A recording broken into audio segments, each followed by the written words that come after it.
जमलेल्या माझ्या तमाम हिंदू बांधवांनो, भगिनींनो आणि मातांनो, अंगावर काटा उभं करणारे हे शब्द अर्थात शिवसेना प्रमुख बाळासाहेब ठाकरे यांचे। या शब्दांनी उभ्या महाराष्ट्रात अंगार फुलवला। शिवसेना या 4 अक्षरांनी अख्खा महाराष्ट्र व्यापून टाकला। खचलेल्या मराठी मनांना बळ आणि पिचलेल्या मराठी मनांना बुलंद आवाज दिला। अरेला कार्य म्हणणाऱ्या तरुणांच्या फौजा उभ्या राहिल्या। प्रस्थापितांची साम्राज्य हा म्हणता कोसळली। स्लीपर घालण्याची परिस्थिती नसणारा रस्त्यावरचा सामान्य तरुण दिमाखात वर्षावर जाऊ लागला। सामान्य मराठी माणसाच्या आयुष्यात बदल घडवणारी ती शक्ती म्हणजे शिवसेना। तो काळ नव्या महाराष्ट्राचा। मराठी राज्य निर्माण झालं, पण मराठी माणसाचं राज्य निर्माण झालं नाही। ही भावना सामान्य मराठी माणसांच्या मनात घर निर्माण करत होती। उद्योगात संधी नाही, नोकरीत स्थान नाही, जडणघडणीत अस्तित्व नाही, किरकोळ पगाराच्या नोकरीवर करावी लागणारी गुजराण आणि परप्रांतीयाचे संघटित वर्चस्व।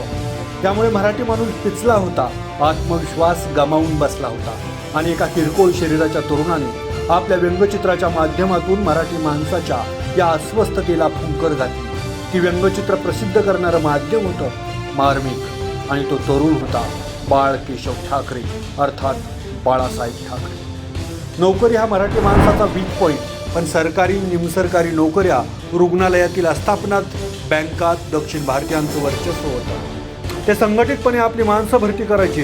हॉटेल व्यवसाय तर कधीचा दाक्षिणात्यांच्या हातात गेला होता, तर व्यापार उद्यमावर गुजराती मारवाड्यांचं वर्चस्व होतं। असलेल्या आणि हुकलेल्या रोजगाराच्या संधीची जंत्री बाळासाहेब मार्मिकमधून मांडायचे आणि लिहायचे, वाचा आणि स्वस्थ बसा। मराठी माणसाच्या संतापाला मार्मिकने एक निश्चित वाट दाखवली। मराठी माणसांच्या अमूर्त अस्वस्थतेला वाट मोकळी करून देण्याची एक संघटना स्थापन करण्याचा निर्णय झाला। संघटना स्थापन झाली आणि प्रबोधनकार ठाकरे यांनी या संघटनेला नाव दिलं शिवसेना। हा म्हणता शिवसेना मुंबईवर फोपावली। कानाकोपऱ्यातला मराठी माणूस भगव्या झेंड्याखाली एक झाला। उच्च नीच, गरीब श्रीमंत हा भेद विसरून मराठी तुका मिळवावा हा मूलमंत्र घेऊन शिवसेना जोमाने उभी राहिली। कानात सांगून न्याय मिळत नसेल तर कानाखाली वाजवून न्याय मिळवा, पण न्याय मिळालाच पाहिजे हे ब्रीद झाले। स्थानिक लोकाधिकार समितीच्या माध्यमातून मराठी तरुणांना नोकऱ्या मिळाल्या। आरोग्य शिबिरे, रक्तदान शिबिरे अशी समाजोपयोगी कामं झपाट्यानं सुरू झाली आणि आपलं काम त्वरेने करून देणारी हक्काची जागा म्हणजे शिवसेनेची शाखा मुंबईच्या मराठी माणसाला मिळाली। मुंबईच्या मराठी समुदायात पक्के स्थान निर्माण करणारी शिवसेना मुंबईच्या सीमा ओलांडून ठाण्यात विस्तारली। या चळवळीला राजकीय प्रतिनिधित्व मिळवणं आवश्यक होतं, म्हणून 80% समाजकारण आणि 20% राजकारण हे ब्रीद घेऊन शिवसेना राजकारणात उतरली। गिरणगाव परिसरात शिवसेना विरुद्ध कम्युनिस्ट संघर्ष झाला। कम्युनिस्टांना शिवसेनेनं मोडून काढलं। ठाणे जिंकले आणि मुंबई महानगरपालिका सुद्धा जिंकली।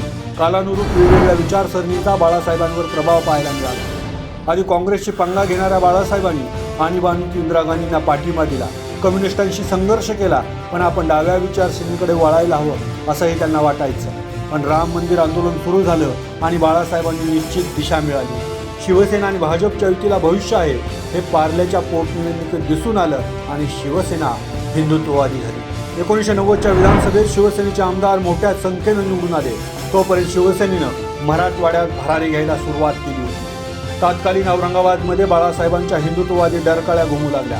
प्रस्थापितांच्या साम्राज्याला बाळासाहेबांनी हिंदुत्ववादी आणि विस्थापितांच्या तरुणांचा पर्याय दिला आणि मुंबई, ठाणे, कोकणात मर्यादित असलेली शिवसेना मराठवाड्यात प्रचंड विस्तारली। तोपर्यंत बाबरी मशीद पडली होती, मुंबई बॉम्बस्फोट झाले, भीषण दंगली झाल्या। शिवसेना हाच आपला आधार अशी भावना निर्माण झाली। त्या शिवसेनेचा विस्तार आणखी वाढला। विस्ताराचा हा झपाटा इतका जबरदस्त होता की 1995 साली शिवसेना भाजप युती सत्तेत आली आणि शिवसेनेचा चक्क मुख्यमंत्री झाला। कोणतीही राजकीय पार्श्वभूमी नसणारे तरुण हा शिवसेनेचा USP होता। स्वतः बाळासाहेब कोणत्याही मोठ्या राजकीय घराण्यातून आले नव्हते। मनोहर जोशी, सुधीर जोशी, प्रमोद नवलकर, दत्ताजी साळवी, वामनराव महाडिक, दत्ताजी नलावडे, शरद आचार्य, सुभाष देसाई, लीलाधर डाके, सावीर शेख, गजानन कीर्तिकर, सतीश प्रधान, आनंद दिके, रमेश प्रभू या बाळासाहेबांच्या बिनीच्या शिलेदारात एकही राजकीय पार्श्वभूमीचा नव्हता। दुसऱ्या पडीला छगन भुजबळ, मोहन रावले, नारायण राणे, रामदास कदम, गणेश नाईक, सुभाष मने, संजय शिरसाट, अनिल राठोड, एकनाथ शिंदे अशी शेकडो नावे सांगता येतील। अशा सामान्य माणसाच्या जीवावर बाळासाहेबांनी संघटना उभी केली। संघटनात्मक बांधणी हा शिवसेनेचा आणखी एक USP। त्या बांधणीत गल्लीबोळात पसरलेल्या शाखांचे जाळे आणि शाखा प्रमुख हे महत्त्वाचे घटक होते. शाखा प्रमुखाला मोठा मान होता. स्वतः बाळासाहेब देखील कधी शाखा प्रमुखाच्या खुर्चीवर बसत नसत. अशी बांधणी आणि शिस्त बाळासाहेबांनी लावली होती. शिवसेना आधी एक संघटना होती, नंतर तिचा राजकीय पक्ष झाला. शिवसैनिक आमदार, खासदार, नगरसेवक झाले. अन्य राजकीय पक्षांचे अवगुण सुद्धा हळूहळू शिवसेनेत आले. राजकीय महत्त्वाकांक्षा हेवेदेवे वाढीस लागली आणि 18 आमदार सोबत घेऊन छगन भुजबळ शरद पवारांकडे गेला. संघटनेत शिवसैनिक तेव्हा प्रचंड आक्रमक झाला. भुजबळ मुंबईत फिरू शकत नव्हते, इतकी शिवसेनेची दहशत होती.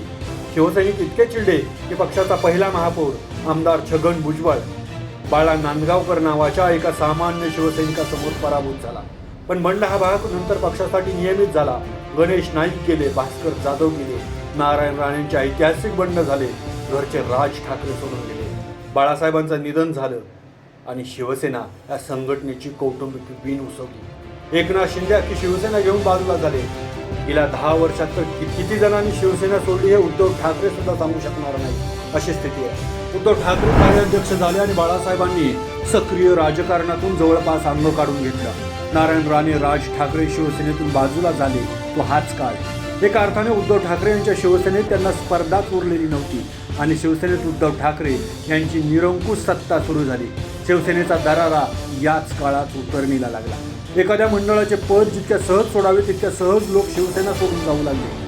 निवडणुकीतील मर्यादित यश आणि मुंबई महापालिकेतली सत्ता हीच उद्धव यांची जमेची बाजू.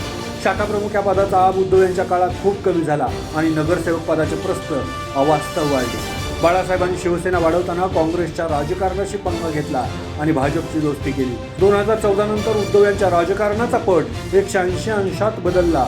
उद्धव काँग्रेसचे मित्र आणि भाजपचे शत्रू झाले. बाळासाहेब जाणीवपूर्वक सत्तेपासून दूर राहिले. उद्धव आणि आदित्य ठाकरे मात्र स्वतः सत्तेत सहभागी झाले.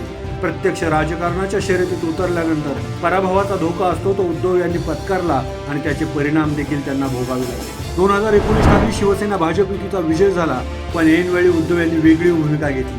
काँग्रेसची घरोबा करून उद्धव मुख्यमंत्री आणि आदित्य पर्यावरण मंत्री झाले. हा वैचारिक बदल जनतेला आणि आमदारांना पटवून दिलं. उद्धव यांच्यासाठी अवघड होतं. हिंदुत्व सोडताही येत नव्हतं आणि काँग्रेससोबत धरताही येत नव्हतं. सावरकरांचा पारंपरिक पुरस्कारही करता येत नव्हता आणि जाहीर तिरस्कारही करता येत नव्हता. आघाडीच्या बंधामुळे सत्ता आमदारात वाटून देता येत नव्हती. शिवसेनेचे नेते एकामागोमाग एक भ्रष्टाचाराच्या आरोपात सापडले जात होते आणि उद्धव त्यांचे रक्षण देखील करू शकत नव्हते. आणि एका रात्री शिवसेनेतील असंतोषाचा बांध फुटला. 40 आमदार एकनाथ शिंदेचं नेतृत्व मान्यकर्ते झाले. त्यांना भाजपनं बळ दिलं. सर्व न्यायमंडळात पक्ष आणि चिन्ह शिंदे यांच्याकडे गेला. भाजपची साथ शिंदेकडे गेली. उद्धव यांच्याकडे राहिली ती फक्त काँग्रेस राष्ट्रवादीच्या मैत्रीची मशाल. आज ठाकरे आडनावाचा वारसा उद्धव ठाकरे यांच्याकडे आहे, तर पक्षाचं नाव आणि चिन्ह एकनाथ शिंदे यांच्याकडे.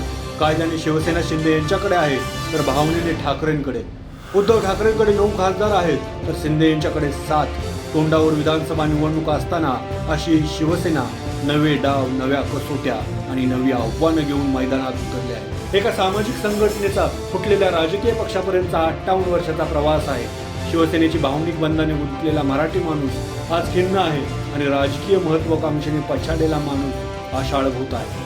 भावनेचे राजकारण आणि राजकारणाचा भावनिक गुंता अशी विचित्र कोंडी आहे. विधानसभा आणि महापालिका निवडणुकीत ही जनतेकडूनच फोडली जाणार आहे.